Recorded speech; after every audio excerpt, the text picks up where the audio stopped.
Economistas de instituições financeiras consultados pelo Banco Central aumentaram as previsões para o PIB deste ano. Na semana passada, o IBGE divulgou que a economia brasileira havia crescido 0,4% no segundo trimestre do ano em relação ao anterior. Mas afinal, os números são animadores ou mostram que o cenário econômico brasileiro ainda patina? Para debater o tema, nós contamos com a presença do empresário, professor e analista político Guilherme Todeschini e do metalúrgico da executiva da CUT no estado, Alfredo Gonçalves. Sejam bem-vindos. Boa noite. Boa noite. Bom, vamos começar com estes números. Apesar de ter surpreendido na semana passada com aumento de 0,4% no segundo trimestre do ano, os economistas estão cautelosos para o crescimento do PIB até o final do ano. O aumento previsto é de 0,8%, tá? Para 0,87%. Pegou aí o número? Pois é. Esses resultados são para comemorar ou ainda é necessária cautela, como diria Celso Rotti, o grande treinador de futebol? É momento de cautela ou a gente já consegue ver uma luz no fim do túnel? Começa com o Guilherme e depois com o Alfredo. Bom, boa noite, Alfredo, boa noite. Inicialmente, vamos fazer assim uma revisão do que era previsto antes, né? Então, o que a imprensa e os economistas, os especialistas em economia da imprensa, analisavam antes? Eles previam uma recessão técnica, né? Então, eles previam um decréscimo, uma queda de 0,2% no PIB. Isso é um número fixo para que a gente possa entender? Isso é uma previsão do que seria o PIB. Seria hoje. Uma recessão técnica, digamos assim. Seria um decréscimo do PIB. Tá. Né? Frente a uma análise econômica mais aprofundada do que globalmente está acontecendo na economia. Né? Frente aos contratos entre a China e os Estados Unidos, né? E toda a análise econômica geral. Então, antagonicamente a essa previsão, a gente cresceu, o PIB do Brasil cresceu 0,4%. Então, esse mas, cresceu, mas é devagar. Cresceu, mas não é otimista. Mas, na verdade, é muito otimista. Em relação à previsão, é demais. Então, tem muito a comemorar, sim. É um crescimento muito significativo. E dá para analisar isso aí de uma forma mais macro. Quando a gente pega o ranking que saiu anteontem na Austin Rating, que é um ranking dos 40 maiores PIBs, né, ranqueados. Então, nós estamos no terceiro maior PIB do mundo, atualmente, percentual de PIB. Então, a gente só está atrás da Indonésia e dos Estados Unidos. E os Estados Unidos com 0,5%. Então, isso aí já basta para a gente ter um panorama de um espectro global do que é o nosso crescimento hoje. Apesar da crise internacional, nós estamos crescendo. Alfredo, vai comungar desse otimismo ou tu não consegue ver ainda nada para a gente comemorar? Não, nós, a Central Única dos Trabalhadores, não consegue ver com entusiasmo ainda esse índice, porque o alto índice de desemprego, né? Nós temos também uma questão que, em relação ao PIB, a questão dos Estados Unidos e da Argentina serem os maiores exportadores brasileiros do Brasil, representa em torno de 43% do que o Brasil exporta, né? E eles não estão vivendo uma situação tão... Né? Então, nós, devido às reformas que a gente está enfrentando, reforma trabalhista que vinha para gerar emprego, com a promessa de gerar milhares e milhões de empregos, não gerou. Hoje, nós estamos aí na casa dos 13 milhões de desempregados, né? Então, a gente vê a economia da forma que está andando muito lenta e de lado, né? Então, a expectativa que se tem é que ela o 0,4 é um índice muito insignificante diante da situação que o país está vivendo. Bom, agora eu vou inverter para que a gente possa ter um equilíbrio. Um dos dados econômicos que mais preocupa é o desemprego citado agora, perdão, pelo Alfredo, que apesar de a taxa ter sofrido um leve recuo, ainda persiste uma casa muito próxima entre 12 e 13 milhões. Quais saídas dentro da perspectiva de vocês podem ser apontadas para esse problema macro e ao mesmo tempo doméstico da nossa economia? Vou começar com o Alfredo. Para nós, passaria pela revogação, um exemplo da reforma trabalhista, né? Porque ela vem com com adendos complicados na questão do contrato intermitente, é a precarização do trabalho. A gente vê isso com grande preocupação, porque o emprego está precarizado, está na uberização, muita uberização. E isso é um emprego sem qualificação. Nós precisamos retomar o tempo das carteiras assinadas, né? Quando que a gente tinha pleno emprego, em torno de 30 milhões de trabalhadores com carteira assinada, e hoje a gente vê o desmonte total nesse sentido. Então, a preocupação é que a gente precisa, para melhorar, precisa revogar a reforma trabalhista, reforma da Previdência que está aí, que só vem para tirar direitos, né? E dificultar o acesso à aposentadoria dos trabalhadores. Eu acho que a gente teria que, um dos pontos seria esse, né? Guilherme, nesse ponto, por exemplo, dentro da tua perspectiva, há uma relação nesse crescimento do PIB com essa leve queda na taxa de desemprego? Há relação ou são fenômenos diferentes? Não, são fenômenos que se alteram de acordo um com o outro. Mas vou fazer um link só à fala do Alfredo. Eu entendo que essa visão da CUT, dos trabalhadores, da parte da mão de obra. Mas o que tem que se entender? Primeiramente que a lei trabalhista no nosso país ela é muito densa, né? Ela é baseada na Carta Magna, então ela é uma lei trabalhista muito densa e isso dificulta a geração de emprego. É claro que tem a ideia da segurança do trabalho, eu sou assalariado, tem muita gente que é assalariada e que tem esse medo de perder a segurança do trabalho, né? É compreensível. Mas há um otimismo, sim, nessa parte do trabalho. E claro que, e outra concordância que eu vou dar com o Alfredo, são mais ou menos 13, alguma coisa milhões de pessoas desempregadas. Isso é uma herança de 16 anos ou mais. Vamos jogar a culpa só nas costas do PT? Foi um pouco mais. Então, é uma herança de uma má administração. Então, hoje, já se criou cerca de 500 mil empregos. Pode parecer pouco, mas para 6 meses, frente aos 13 milhões de 16 a 20 anos, é um bom número, né? E o que essa reforma trabalhista fez? Deu uma leve aquecida no mercado, mas a crise mundial não ajudou também, né? E o governo Temer, com todos os problemas que eu acredito que eu e o Alfredo, inclusive, concordamos nisso, né, não obteve o sucesso que era devido, não teve aquele otimismo que era esperado, né? Então, o que a gente espera agora? A gente espera que a reforma da Previdência traga mais otimismo econômico, né? Assim como outras reformas, pequenas reformas estão sendo feitas, como, por exemplo, o presidente Bolsonaro fez agora recentemente,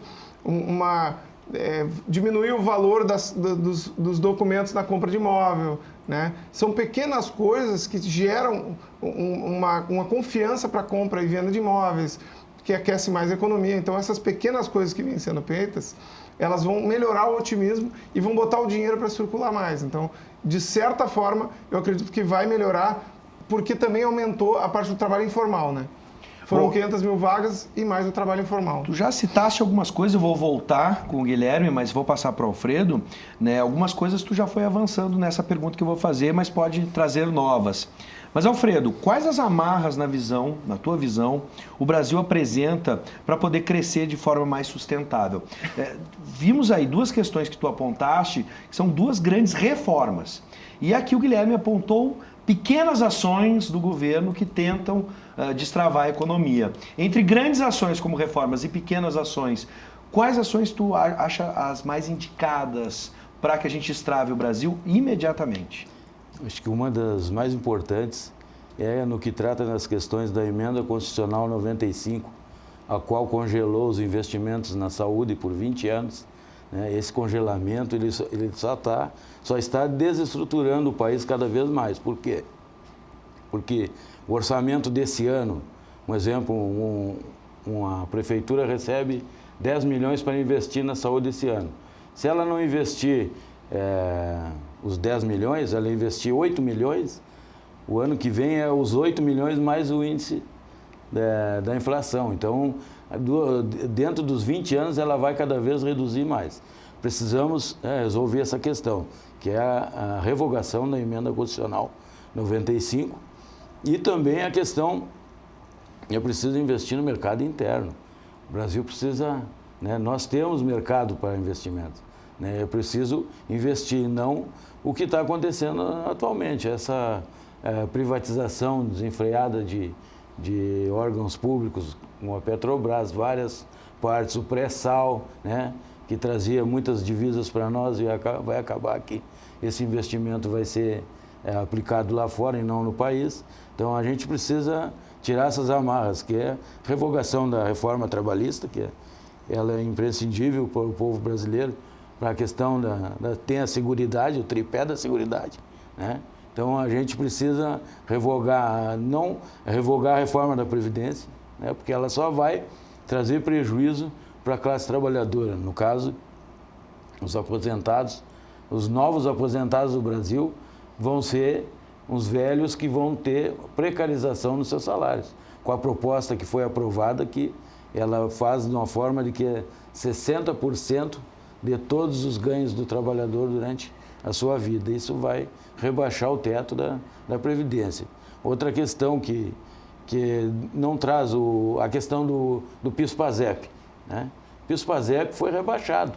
O PIS/PASEP, ele é um dinheiro que o trabalhador ele não guarda no banco, ele vai pagar uma dívida, ele vai comprar um produto para casa, uma geladeira, uma televisão, vai investir, entende? Então, essas questões só vêm a trazer a desestruturação.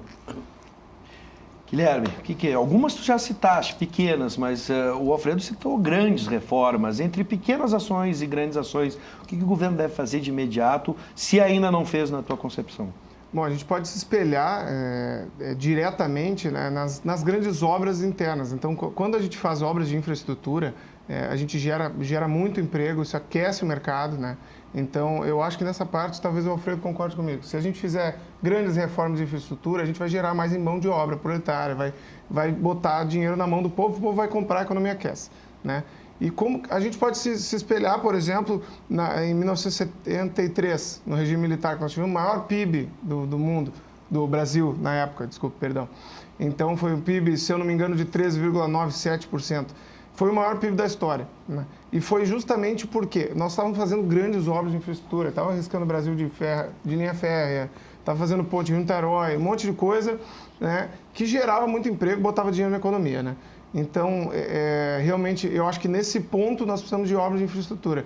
E eu acho que o governo está acertando na parte de incentivar para que o Brasil explore de maneira responsável o nióbio e outras coisas, os minérios em geral, de forma responsável para que a gente deixe de pagar esse dinheiro, vá para fora, para empresas estrangeiras, para que empresas brasileiras façam essa extração de maneira responsável, porque a gente gera emprego, a mão de obra vai ser nossa, o dinheiro vai ficar na nossa economia e a gente pode gerar grandes empresas em cima dessa extração, dessas nossas riquezas, porque a gente vive de commodities, né? O Brasil basicamente vive em torno do petróleo. Isso não pode acontecer, o petróleo não é infinito, né? E a gente precisa se atualizar. É como o presidente sempre diz, né? Olha o que Israel não tem, olha o que eles são, olha o que nós temos e olha o que nós não somos, né? Então, a partir desse ponto de vista, eu acredito que nós temos muito a crescer. Bom, eu vou deixar mais um minuto para cada um explorar algum ponto da nossa economia, né, que hoje está sendo problemático, tá? Alguns já foram citados, mas hoje, de imediato, a gente tem várias ações acontecendo e agora vamos focar nas pequenas ações. A gente tem luta com câmbio ou não, a questão do preço do combustível, coisas que interferem diretamente no brasileiro, na vida do brasileiro. Onde é que a gente pode atacar para fomentar a economia rapidamente? Acredito o seguinte, que nós precisamos resolver o desmonte na educação, né? A retirada de investimentos, é preciso investir na educação.